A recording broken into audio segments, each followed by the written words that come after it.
तो फ्रेंड्स, फटाक से न्यू एनएफओ जो आया है कोटक सर्विस फंड का, डिटेल्स में माहिती लेते हैं फटाफट से।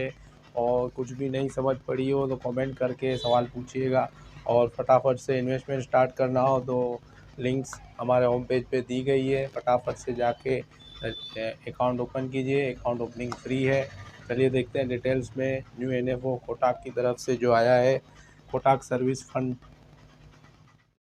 तो अभी फ्रेंड्स देखते हैं अपना कोटक सर्विस फंड की डिटेल्स में माहिती लेते हैं। आइए, कोटक सर्विस फंड એને હો જેનો સમયગાળો છે 14 ફેબ્રુઆરીથી 18 ફેબ્રુઆરી। તો એ જે જોઈએ વિસ્તારમાં કોટક સર્વિસ ફંડ સર્વિસ ભારતના વિકાસ એન્જિનને ગતિ આપી રહી છે, એના લીધે સર્વિસ ફંડ સ્ટાર્ટ કરવામાં આવ્યું છે। तो अभी देखते हैं नाણાકીય વર્ષ 2025 में सर्विस भारतना जीवीएना अर्धाथी વધુ हिस्सो धरावे छे। तो आप देख सकते हैं नाણાકીય वर्ष 2016 में 1,04,919 था, जो 52% था।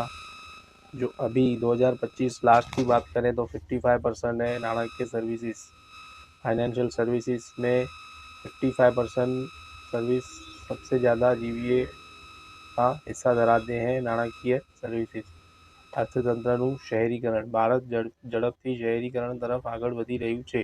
2037 સુધીમાં તેના નગરો અને શહેરોમાં 40% વસ્તી રહેશે, જે 2023માં લગભગ 36% હતી, જેમાં શહેરી વિસ્તારો જીડીપીમાં लगभग 70% ફાળો આપશે।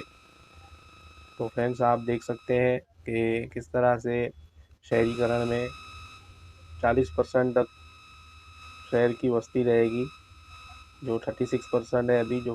तो फ्रेंड्स, अर्थतंत्रનું શહેરીકરણ જે આમાં મેન છે એ મેન છે અર્થતંત્રનું શહેરીકરણ।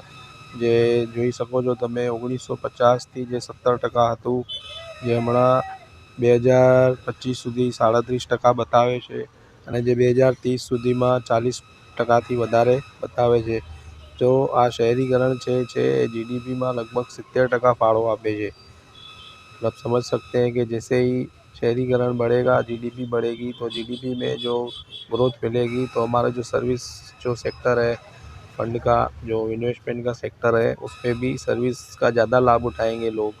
तो सर्विस का ज़्यादा लाभ उठाएंगे तो ज़्यादा सर्विस सेक्टर वालों की जो रहेगा उनको ज़्यादा प्रॉफिट रहेगा।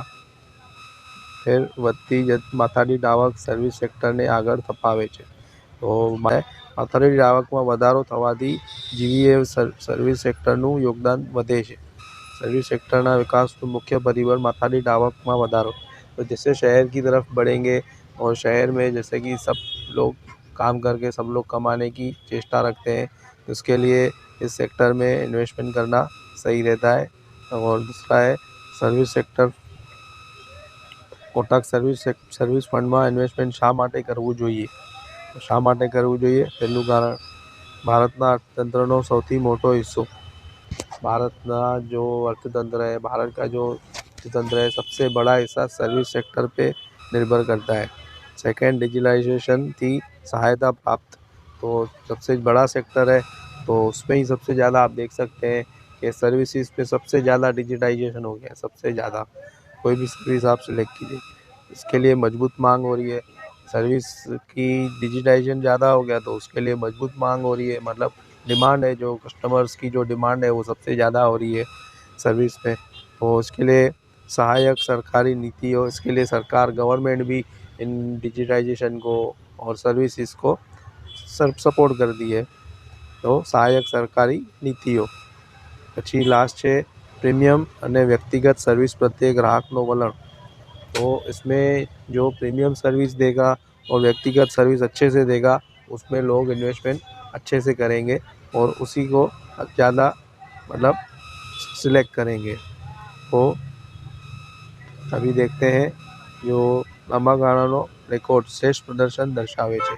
तो લાંબા ગાળાનો જે રેકોર્ડ છે, जिसमें हम देखते हैं निफ्टी सर्विस सेक्टर और निफ्टी 50।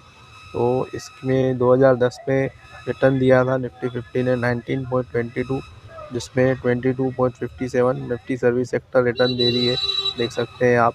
और इसी तरह अगर ऑल ओवर हम देखने चाहें तो निफ्टी सर्विस सेक्टर ने बेस्ट किया है निफ्टी 50 से भी। तो देखिए इधर साल के साथ पूरा रिटर्न लिखा हुआ है। फ्रेंड्स अगर आपको ये पीडीएफ चाहिए तो आप हमसे कांटेक्ट कीजिए, कमेंट्स कीजिए, मैं और आपका व्हाट्सअप नंबर शेयर कीजिए तो मैं आपके व्हाट्सअप पे भेज दूंगा ये पीडीएफ पूरा, ये जो कोटक सर्विस फंड का डिटेल्स है। तो सर्विस एक व्यापक रीते वैविध्यसभर थीम છે, जिसमें हम देखते हैं जो सबसे ज़्यादा निफ्टी सर्विस सेक्टरનું બંધારણ। तो निफ्टी सर्विस सेक्टर का जो બંધારણ है, जो मतलब थीम है सर्विस सेक्टर की, जिसमें कौन से कितनी कितनी परसेंटेज जुड़े हुए हैं, power sector, telecom sector, information technology. तो सबसे ज़्यादा जो है फाइनेंशियल सर्विस सेक्टर जुड़ा हुआ है निफ्टी सर्विस में, निफ्टी सर्विस इंडेक्स फंड में, देख सकते हैं। उसके बाद दूसरे नंबर पे आता है इंफॉर्मेशन टेक्नोलॉजी, देख सकते हैं। ठीक है, तो इसके लिए भी ये सर्विस फंड को चुना गया है। इन्वेस्टमेंट अभिगम मतलब इन्वेस्टमेंट की स्ट्रेटजी क्या रहेगी वो आप देख सकते हैं।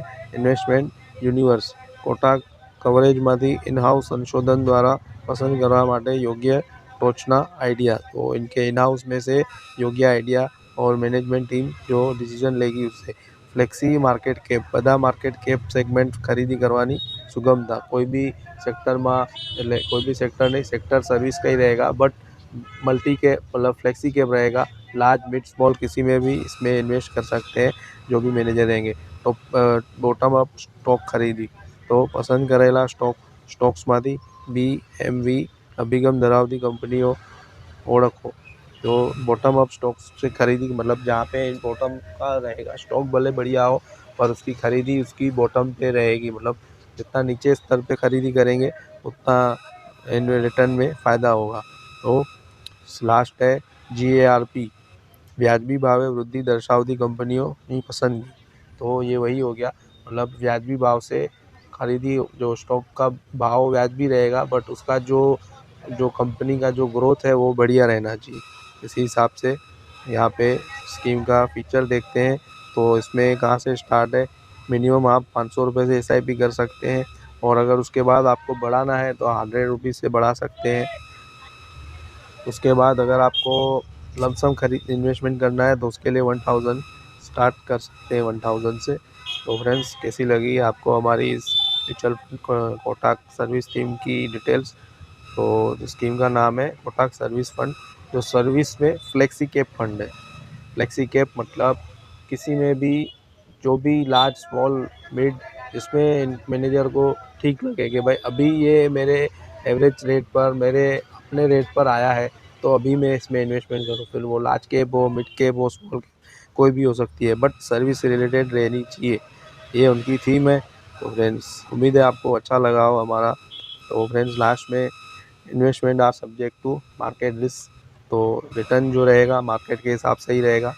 तो मिलते हैं फ्रेंड्स अगले वीडियो में, और कमेंट्स कीजिएगा कैसी लगी हमारी ये कोटक सर्विस फंड की डिटेल्स माहिती। तो उम्मीद है फ्रेंड्स कि आपको कोटक सर्विस फंड की डिटेल्स समझ में आई होगी। अगर नहीं समझ पड़ी है तो कॉन्टैक्ट नंबर दिया हुआ है होम पेज पे, और आपको कोई क्वेश्चन हो तो कमेंट्स करके पूछ सकते हैं। और अगर अकाउंट ओपन करना है हमारे साथ, इन्वेस्टिंग फ्री है, अकाउंट ओपनिंग एक्स्ट्रा चार्ज कोई नहीं है। और हम आपको पर्सनली गाइड भी कर सकते हैं कि आपको किस तरह से इन्वेस्टमेंट किस तरह से आगे करना चाहिए। तो उम्मीद है फ्रेंड्स कि आपको डिटेल्स समझ पड़ी हो। मिलते हैं फ्रेंड्स, धन्यवाद, जय श्री राम।